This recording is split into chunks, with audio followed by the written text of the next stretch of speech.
The massive Siberian tiger, still breathing heavily from the ordeal, looked directly into David's eyes with an intensity that seemed to pierce through his very soul. Then, in a movement that defied everything known about wild tiger behavior, the great cat slowly lowered his massive head and gently placed his enormous paw on David's shoulder, not as a threat, not as dominance, but as something far more profound. A gesture of trust and gratitude that no wildlife researcher had ever documented. The tiger held this position for nearly 30 seconds, his amber eyes never breaking contact, as if communicating something beyond the realm of human understanding. David Martinez stood frozen, his heart pounding so hard he was certain the tiger could hear it. Just 4 hours earlier, he had been nothing more than a 47-year-old retired army medic trying to escape his demons in the remote wilderness of the Primorsky region in far eastern Russia. After 2 tours in Afghanistan and the loss of his entire squad in an IED explosion, David had sought solace in the most isolated place he could find, working as a volunteer at a small wildlife monitoring station near the Chinese border. The dense taiga forest stretched endlessly in all directions, ancient pines and birch trees creating a cathedral of green that had remained unchanged for centuries. David had spent 18 months in this wilderness, documenting animal movements for conservation efforts, but mostly just trying to find peace in a world that had shown him too much violence and death. His small wooden cabin sat at the edge of a vast valley where the morning mist would rise like ghosts among the trees, and the only sounds were wind through branches and the distant calls of wild creatures. Never in his darkest nightmares or most hopeful dreams had he imagined that his medical training would lead him to this moment, face to face with the world's largest cat, experiencing a connection that transcended every boundary between human and beast. The weight of the tiger's massive paw on his shoulder felt both terrifying and sacred, a moment that would reshape everything he thought he knew about the natural world and his place within it. David Martinez had arrived in the Primorsky wilderness 18 months ago, carrying nothing but a worn military duffel bag and wounds that ran deeper than the shrapnel scars across his left shoulder. At 47, his weathered face told the story of a man who had seen too much. Crow's feet etched by desert sun and sleepless nights, hands that had saved lives and closed the eyes of too many friends. The remote monitoring station had been advertised as needing someone with medical training for emergencies, but David knew the real reason he'd taken the job was the promise of isolation. The Ussuri taiga was one of the last great wildernesses on Earth, a place where Siberian tigers still roamed freely through forests that had stood since before human civilization. Here, among towering Korean pines and ancient oak trees, David had found something resembling peace. His days were spent checking camera traps, recording animal sightings, and maintaining the small research station that served as a base for international conservation efforts. The work was solitary, methodical, and blessedly free from the chaos that had defined his previous life. His military service had taken him from the mountains of Afghanistan to field hospitals in Kandahar, where his steady hands and quick thinking had earned him commendations and the unshakable respect of his unit. Sergeant Martinez had been the one soldiers turned to when everything went wrong, the medic who could work miracles under fire. But miracles had limits, and the day his entire squad was lost to a roadside bomb, David learned that some wounds never heal, no matter how skilled the hands attempting the surgery. The transition to civilian life had been brutal. Sleepless nights, hyper-vigilance in grocery stores, the constant feeling that he was waiting for an explosion that never came. Traditional therapy had failed him. Medications dulled the pain, but never eliminated it. And relationships crumbled under the weight of his invisible injuries. The Russian wilderness had become his final refuge, a place where the only battles were against harsh weather and equipment failures, where his medical skills were needed only for minor injuries and the occasional emergency radio call from passing researchers. It was here, in this ancient forest, that David had slowly begun to remember who he was beneath the uniform and trauma. The morning of October 15th began like any other in the taiga, with David checking his equipment and preparing for a routine patrol along the western boundary of the conservation area. The autumn air carried the crisp bite of approaching winter, and golden leaves carpeted the forest floor in a magnificent display that never failed to calm his restless mind. He had loaded his backpack with the usual supplies: first aid kit, radio, camera, and emergency rations, planning to spend the day replacing batteries in remote camera traps and documenting seasonal wildlife movements. The old Russian UAS truck bounced along the barely visible dirt track that served as the main access road through this section of forest. David had grown accustomed to the bone-jarring ride, the vehicle's Soviet-era engineering proving surprisingly reliable in terrain that would challenge modern SUVs. The morning mist clung to the valley floor, creating an ethereal landscape where massive tree trunks emerged from white clouds like ancient pillars supporting the sky. Preparing and narrating this type of story took us long efforts and hard work. So if you are enjoying the story, please consider subscribing to our channel.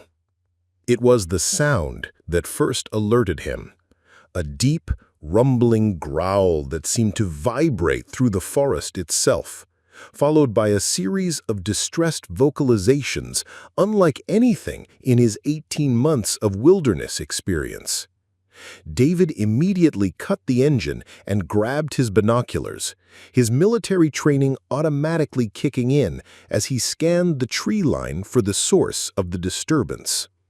The sounds were coming from a dense thicket approximately 200 meters to his northeast, beyond a small creek that meandered through the valley. Every instinct told him to radio for backup, to follow protocol and wait for the professional wildlife team to arrive from the main station 4 hours away. But the sounds were growing weaker, more desperate, and David's medic training recognized the universal language of a creature in severe distress.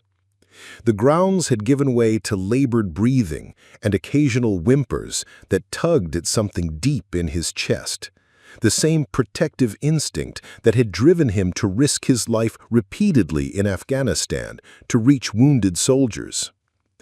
Grabbing his medical bag and emergency supplies, David made the decision that would change everything. He locked the truck and began moving carefully through the underbrush toward the source of the sounds, his heart rate climbing as he recognized that whatever lay ahead would test every skill he had learned in 2 decades of saving lives under impossible circumstances. Through his binoculars, David's blood ran cold at what he discovered in the clearing ahead. A massive male Siberian tiger, easily 3 meters long and weighing close to 300 kilograms, lay trapped in a cruel web of steel cable snares that had been illegally set by poachers. The magnificent animal's rear left leg was caught in a wire noose that had tightened around the limb, cutting deep into muscle and tissue. Blood had soaked the ground beneath him, and his beautiful orange and black coat was matted with dirt and dried blood from his desperate attempts to free himself. The tiger's breathing was shallow and rapid, clear signs of shock and severe blood loss. His massive head lifted weakly as David approached, amber eyes that should have blazed with the fire of the apex predator now dulled with pain and exhaustion. Fresh scratches on nearby trees and disturbed earth told the story of an epic struggle. This tiger had been fighting for his freedom for hours, possibly since the previous night, expending precious energy he could not afford to lose. David's trained eye immediately assessed the full extent of the crisis. The wire snare had created a tourniquet effect, cutting off blood circulation to the trapped limb. Without immediate intervention, gangrene would set in within hours, And even if the tiger somehow freed himself, infection would prove fatal in this remote wilderness. Worse still, David could see signs of dehydration and hypothermia. The tiger's gums were pale, his body temperature dropping as shock set in from blood loss and trauma. The illegal snare was part of a larger trap line that David now recognized stretching through the forest. Dozens of wire nooses designed to capture anything that walked these ancient paths. Tigers, bears, lynx, even deer. The poachers had created a killing field in one of the world's most protected wildlife corridors. The crude construction and indiscriminate placement revealed the trap setters to be motivated purely for profit, willing to torture any creature unfortunate enough to encounter their devices. Standing at the edge of the clearing, David faced an impossible decision. Approaching a wounded tiger was essentially suicide. Even injured, the animal possessed enough strength to kill a human with a single swipe of his massive paw. But walking away meant watching one of the planet's rarest and most magnificent creatures die a slow, agonizing death in a trap set by human greed. David's hands trembled as he stared at the magnificent creature suffering before him, memories of his fallen squad flashing through his mind like lightning. He could hear Corporal John's voice from their final mission. "Doc, you never leave anyone behind, no matter how bad it looks." The words had haunted him for 3 years, especially since he couldn't save Johnson or any of the others when the IED turned their convoy into twisted metal and smoke. But here, in this remote Russian forest, he had a chance to honor that promise one more time. The rational part of his mind cataloged all the reasons to retreat. Siberian tigers were apex predators, capable of taking down brown bears twice their size. Even wounded and weakened, this male possessed enough raw power to crush David's skull or snap his spine effortlessly. The animal's desperation and pain would make him unpredictable, likely to attack anything that came within striking distance. David had no tranquilizer guns, no backup, no way to safely immobilize the tiger before attempting treatment. Yet, as he watched the great cat's labored breathing and saw the resignation beginning to creep into those amber eyes, David felt something shift deep in his chest. This wasn't just about saving an animal. This was about reclaiming his purpose, about proving to himself that he could still make a difference in a world that had shown him too much senseless destruction. The tiger represented everything David had lost faith in: nobility, strength, and the fierce will to survive against impossible odds. The decision crystallized with startling clarity. David slowly removed his backpack and began arranging his medical supplies on a fallen log, his movements deliberate and methodical despite the adrenaline coursing through his system. He'd spent years treating wounded soldiers under enemy fire, working to save lives while bullets whistled overhead and mortars exploded around field hospitals. This was different, but somehow familiar. Another desperate fight against time and circumstances, another chance to stand between death and something worth saving. Taking a deep breath of the crisp forest air, David picked up his medical bag and stepped into the clearing, whispering a prayer he hadn't spoken since Afghanistan. The tiger's massive head turned toward him, and for a moment, predator and healer studied each other across an impossible divide that David was about to attempt to bridge. David began speaking in the same low, steady voice he had used to calm wounded soldiers in the chaos of battlefield medicine. "Easy, big guy. I'm here to help. Just stay calm for me." The tiger's ears twitched at the sound, massive head lifting slightly as golden eyes tracked David's every movement. Each step forward required absolute control. Too fast and he would trigger the cat's attack instincts. Too hesitant and his own fear would paralyze him completely. The wire snare had cut a deep groove around the tiger's leg, and David could see exposed muscle tissue beneath matted fur soaked with blood. The metal cable was embedded so deeply that it had nearly severed a major artery. Only the swelling around the wound was preventing catastrophic blood loss. Working with infinite care, David opened his medical kit and withdrew wire cutters, antiseptic, and emergency bandaging materials designed for human trauma but adaptable to this desperate situation. When David knelt just beyond the tiger's reach, the great cat's breathing changed, becoming more rapid and shallow. A low rumble emanated from deep in the massive chest, not quite a growl, but a warning that the tiger was aware of every micro-movement. David had treated hundreds of wounded soldiers, but none had possessed claws capable of disemboweling him or jaws strong enough to crush his skull like an eggshell. "I know you're scared," David whispered, slowly extending one hand toward the trapped leg. "I've been there too, buddy. Sometimes you just have to trust someone." The tiger's muscles tensed as David's fingers made contact with the wire snare, but instead of attacking, the animal seemed to freeze, as if recognizing that this human represented his only chance for survival.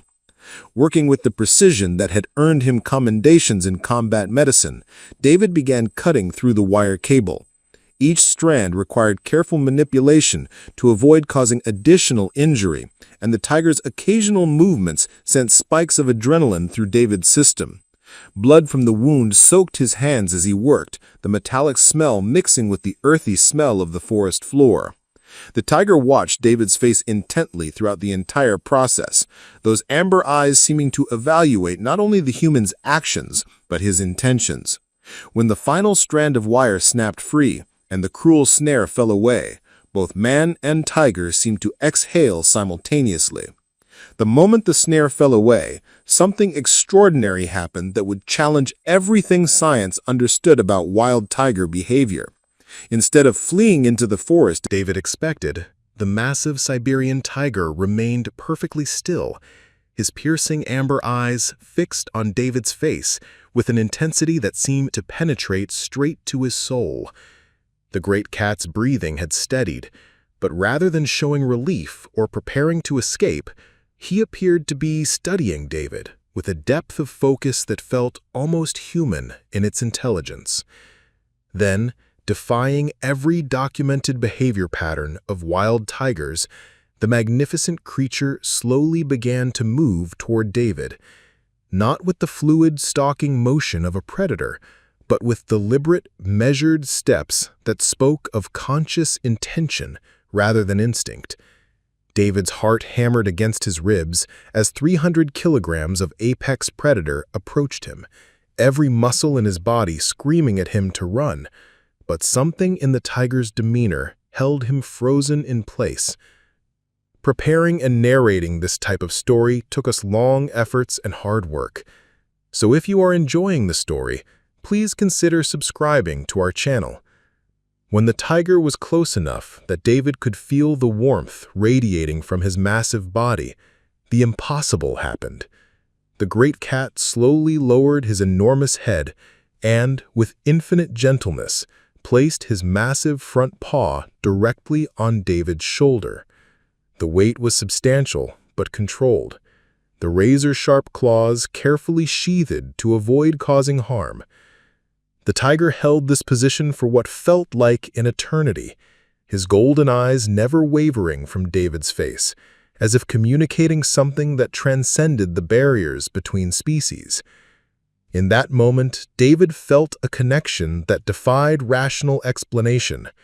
The tiger's touch wasn't dominance or threat, it was recognition, gratitude, and something deeper that made David's eyes well with tears he hadn't shed since Afghanistan.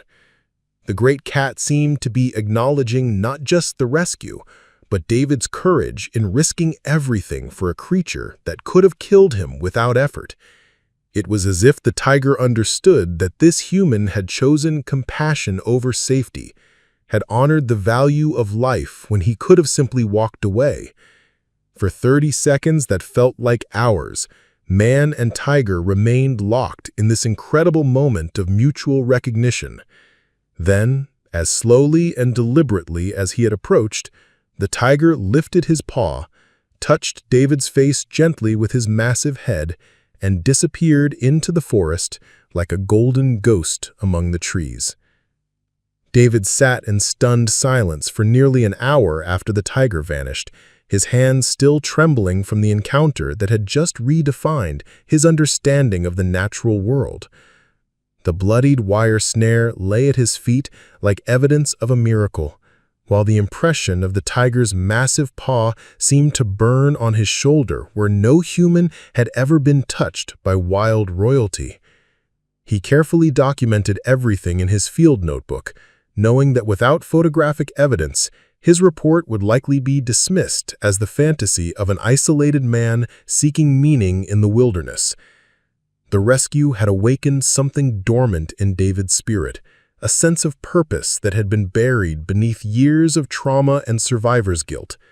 For the first time since Afghanistan, he felt truly alive, as if the tiger's acknowledgement had somehow validated his worth as a human being.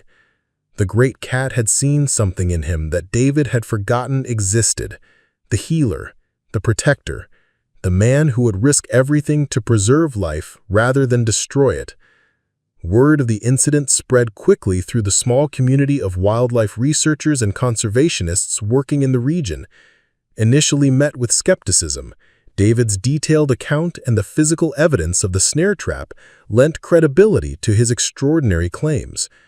Dr. Yelena Volkov, the station's lead biologist, confirmed that tiger behavioral patterns suggested far greater emotional intelligence than previously documented, and David's military medical credentials gave weight to his observations about the animal's deliberate, conscious actions.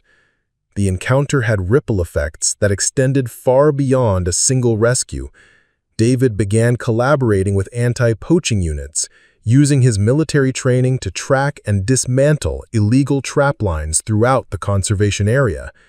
His unique perspective as both a combat medic and someone who had experienced direct contact with a wild tiger made him an invaluable asset in protecting the region's endangered wildlife population. More importantly, the encounter had restored David's faith in his ability to make a positive impact on the world. The nightmares that had plagued him for 3 years began to fade, replaced by a renewed sense of mission. He started writing detailed observations about wildlife behavior, contributing to scientific understanding while honoring the profound connection he had experienced with one of nature's most magnificent and misunderstood creatures. 3 months later, David was conducting his morning patrol when he spotted familiar tracks in the fresh snow near the same clearing where the rescue had taken place. His heart raced as he followed the massive paw prints through the forest, wondering if he might encounter his striped friend again. What he discovered at the end of the trail left him speechless for the second time in his life. The tiger stood majestically at the edge of a small meadow, but he wasn't alone. Beside him walked a beautiful female tiger, and between them bounded 2 small cubs, their playful energy creating puffs of snow with each leap. The male tiger, David's tiger, looked directly at him across the clearing, and for a brief moment their eyes met with the same profound recognition from months before. Then, as if presenting his family, the great cat stepped aside, allowing David to witness the cubs playing in the morning sunlight. The message was clear. Life had not only continued, but flourished. The tiger had survived, found love, and created new life in this ancient forest. As the family disappeared into the trees, David realized that sometimes the most powerful gift we can give isn't just saving a life, but believing in the possibility that every act of compassion creates ripples we may never fully understand. Standing in that snow-covered meadow, David understood that his true healing had begun not in therapy or medication, but in the moment he chose to risk everything for another living being. The tiger had saved him just as much as he had saved the tiger.